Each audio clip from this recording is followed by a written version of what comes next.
Today's small group will be making Play-Doh. So I have a recipe for Play-Doh. So I'm going to turn the camera so you can see the recipe. This is the recipe that we'll be using today for making Play-Doh. Before we get started, we want to make sure we wash our hands. So I'm going to wash my hands. I'm going to wet my hands really well. Get some soap and scrub those hands really well to get all those germs off your hands before you begin to make your Play-Doh. In my classroom, I always have the children to wash their hands first before they take out the Play-Doh. And then once they finish playing with the Play-Doh, I have them to re-wash their hands again to make sure those hands are nice and clean after they play with the Play-Doh. So I'm just wiping my hands off with the towel. And now we're getting ready to start to make our Play-Doh. So the first thing we need to do, the first ingredient on our recipe, it says 1 cup of water. So I have a measuring cup, and I'm going to go to the sink and turn on the faucet and get some water. 1 cup of water.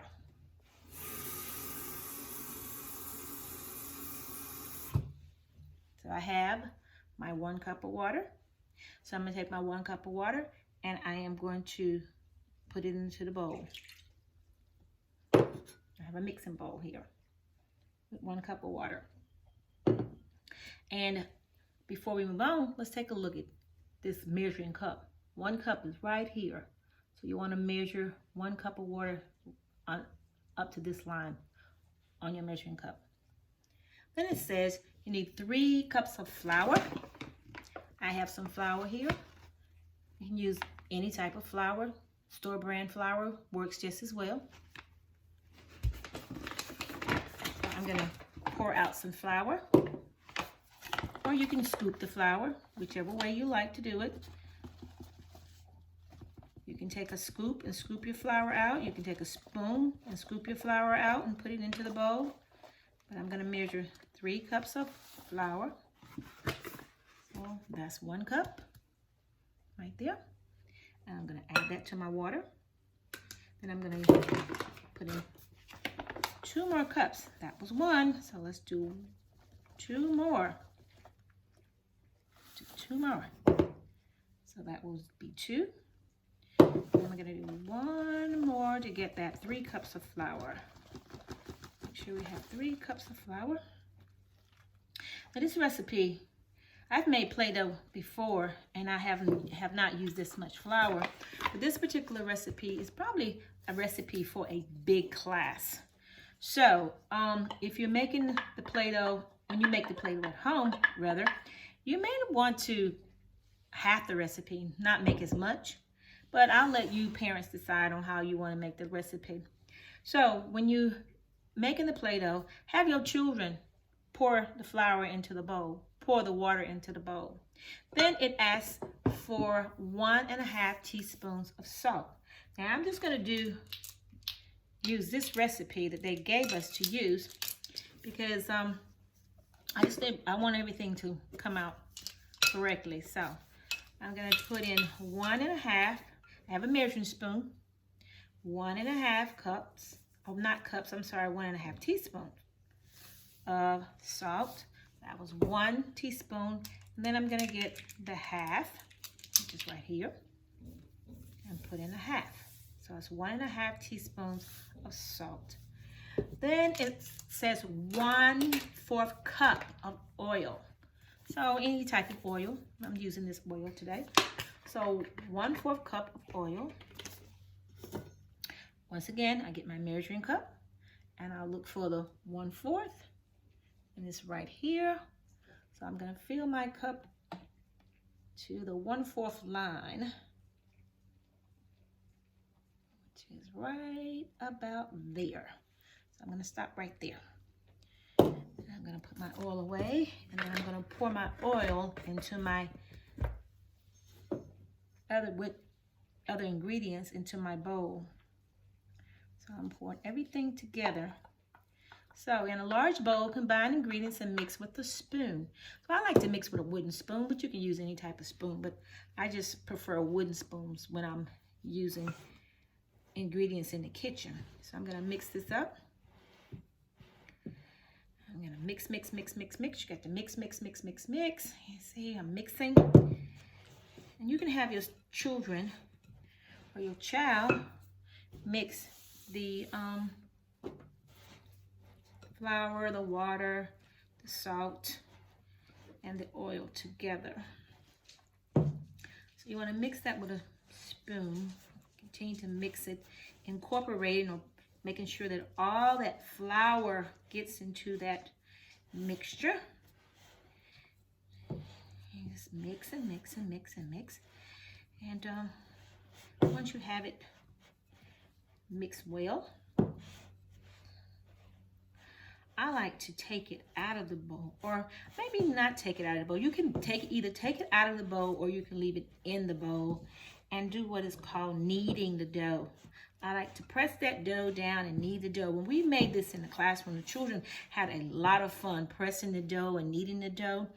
And that's just something that they just enjoy doing. And when you make Play-Doh, the fun thing about Play-Doh is that Play-Doh, you get your hands into the Play-Doh. You know, children like to get their hands into gooey, sticky things. So Play-Doh is not really gooey and sticky unless you don't have enough flour.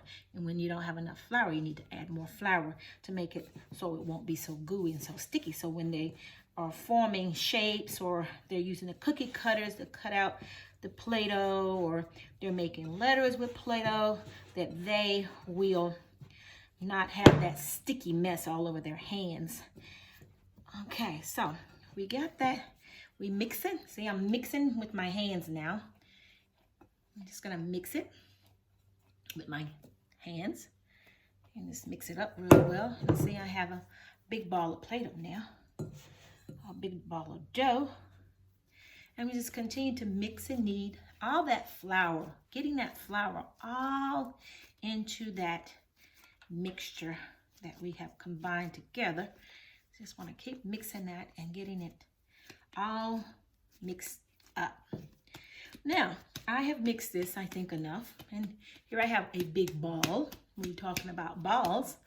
And I studied this month. So I have a ball of Play-Doh. And you can, as you can see, you have fun playing with Play-Doh. You can juggle Play-Doh. And you can do all kinds of things with Play-Doh. So I'm going to take half of my Play-Doh. Just going to clean up just a minute. Take half of my Play-Doh, and I'm just going to roll it out on the counter. You can put down some wax paper, or if you have a pastry board or a pastry sheet, you can put that down. But I'm just going to do it right on my counter.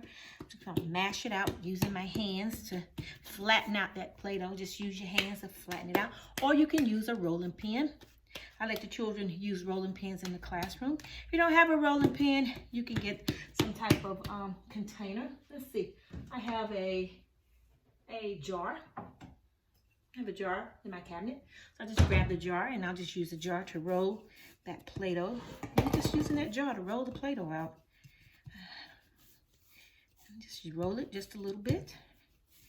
And I'm going to show you what it looks like, because I know you can't see it from the counter. But see, I just took the jar and I just rolled. Roll, roll, roll. Anything round that has a smooth surface is good for rolling Play-Doh.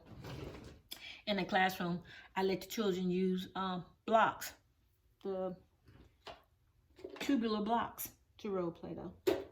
And then I have a interesting star-shaped cookie cutter. And I'll just take that and just press it into the dough. Press it into that dough. And see what we get. Let's see what we have here. Let's see. And we just push that out. We see. There we go. And we just push it out. And we have a star shape. It's like spangle star shape. There we go. A nice spangle star shape. So, you can also have your children take the Play-Doh and make letters. I like to knead and roll that Play-Doh. And when your children are kneading Play-Doh, you want to push it down. It helps to strengthen those hand muscles. That's one of the reasons we like to use Play-Doh in our classroom, to strengthen the child's hand muscles, because you need good, strong hand muscles when you write, when you draw. So that's why we would like to like our children to just play with the Play-Doh and move that Play-Doh around and just use and pound the Play-Doh. They can pound it whichever way they want to manipulate or play with that Play-Doh. So, but we encourage them to really, you can pinch pieces of Play-Doh and roll it.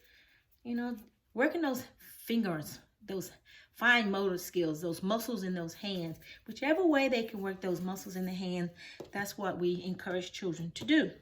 So they can make balls, they can take the Play-Doh, and as I said, roll it and make a letter. Make a letter out of with the Play-Doh. Just gonna make a quick letter with the Play-Doh. They can use it to make the first initial in their name. So I'm gonna roll that and make a letter. Just making a letter. And here we have, can you see that? What letter is that? Ah, yes, the letter A. So you can make the alphabet using Play-Doh, or you can write words using Play-Doh. If you're ready to write words, sound out those words and try to make the letters out of Play-Doh, or ask your parents to help you spell the word. Another thing you can do with Play-Doh is you can add spices. I add spice to give it a nice fragrance or scent. Children love the smell of the spices that I add to the Play-Doh. Just any type of spice that you have. You can also add food coloring to your Play-Doh. But when you add the food coloring, parents, just make sure the children have on either some type of glove, or maybe you need to take over and make the Play-Doh, mix the food coloring into the Play-Doh. But they have a lot of fun just doing all these activities with Play-Doh. So enjoy making Play-Doh, and send me those pictures, or send us, the teachers, your pictures of what you did with your Play-Doh. And that was small group for today, making Play-Doh. So have fun.